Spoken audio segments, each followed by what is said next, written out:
virei muita coisa, vamos tentar, vamos ver se eu consigo aqui me alinhar.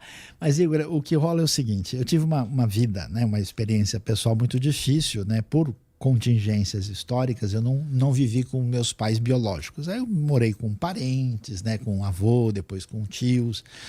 E nessa brincadeira, né, eu nasci aqui em São Paulo mesmo, e eu morava na região central da cidade. E aí foi tomando conta de mim, até pela lacuna da vida pessoal, né, toda a questão da construção emocional de uma idade tão nova, um vazio muito grande, né? E a minha cabeça ela rolava a mil, eu estava sempre querendo saber de tudo, mais do que devia.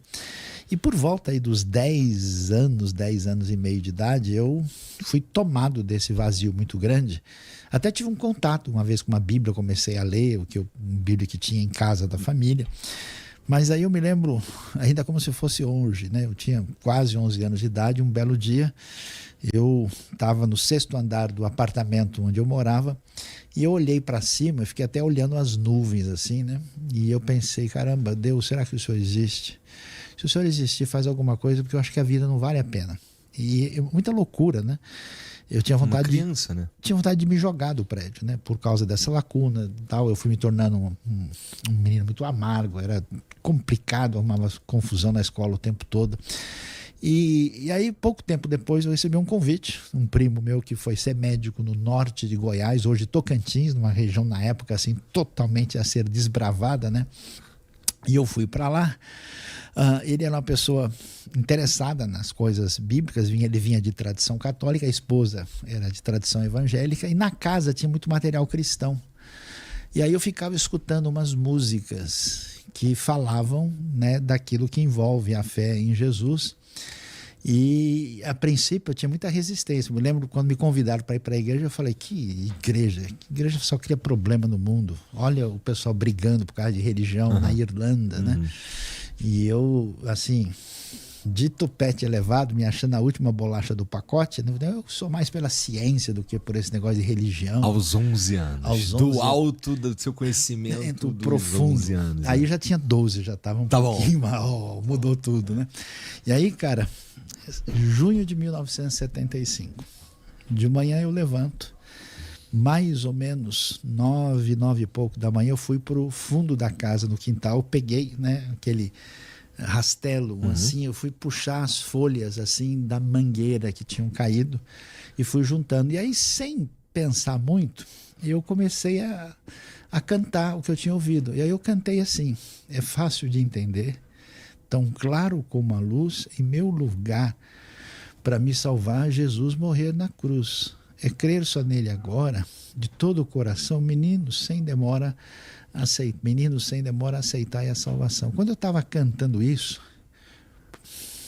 por volta das 10 da manhã, foi sobre como uma coisa assim, me atingisse de alto a baixo, e eu tivesse uma percepção, caramba, como assim? O Criador do Universo se importa comigo? Eu não tive nem condição de viver com pai e mãe. Como assim o Criador do Universo se importou? Quer dizer que foi por isso que Jesus morreu? E aí eu tive uma coisa tão impressionante, profunda, de um sentimento de acolhimento e de amor de Deus tão profundo que eu não sabia o que era aquilo. Eu não estava buscando nada, não estava interessado em nada. Até hoje eu não consigo lidar com isso. Eu comecei a chorar doidamente. E aí, quando eu estava ali, aí eu lembrei todas as bobagens que eu tinha feito, as mentiras que eu tinha contado, as pisadas de bola de moleque levado, né? E falando, caramba, e mesmo assim Deus fez isso por mim, como assim? Que doideira é essa?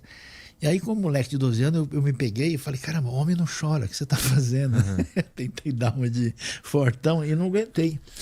Aí eu me lembro que eu fui embora e me escondi atrás de uma casinha para poder lidar com aquilo que eu não conseguia, né? E eu aguentei o que deu ali um tempo, né?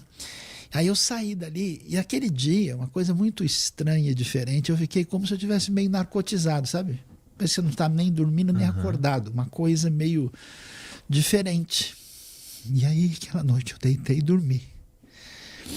No outro dia eu acordei, caramba, eu tinha uma angústia, um peso, um negócio doido dentro de mim em função da minha história. E aquilo tinha caído, sumiu. Eu olhei para fora, me lembro que eu vi o muro. E o muro tinha formiga andando. Cara, a formiga andando no muro era a entrega do Oscar. Eu achei a coisa mais linda do mundo. Eu falei, olha que lindo. Eu peguei uma folha, eu fiquei admirando a ranhura da folha. Eu saí, olhei lá fora, eu desci de uma espaçonave, eu cheguei no mundo pela primeira vez. E aí, em função disso, eu não sabia o que tinha acontecido comigo. Eu não entendia nada. Eu comecei, então, agora, depois dessa experiência impressionante, a buscar o conteúdo disso. Eu falei, então, deixa eu ver esse Jesus que eu entendi que aconteceu aquilo, é o que está falando lá no livro. Então, eu preciso ler o livro. Eu comecei a ler o Novo Testamento. Aí eu procurei a igreja que eu não queria nem ouvir falar de chegar perto. E aí eu, formalmente, me integrei a uma comunidade cristã de uma igreja batista, né? E aí eu fiquei muito doido, porque eu queria que todo mundo tivesse a minha experiência, né? Eu chegava para a pessoa, cara, você precisa lá ouvir falar de Jesus. Falava com um cara que podia ser meu pai ou meu avô. E o cara falava, então, esse domingo eu não posso ir. Porque eu estava na total inocência, assim, sabe? Só saboreando esse negócio diferente. E aí eu falei, então, preciso entender qual é a placa do caminhão que me atropelou. Preciso saber o que é isso. Eu estou tentando até hoje. Entendi.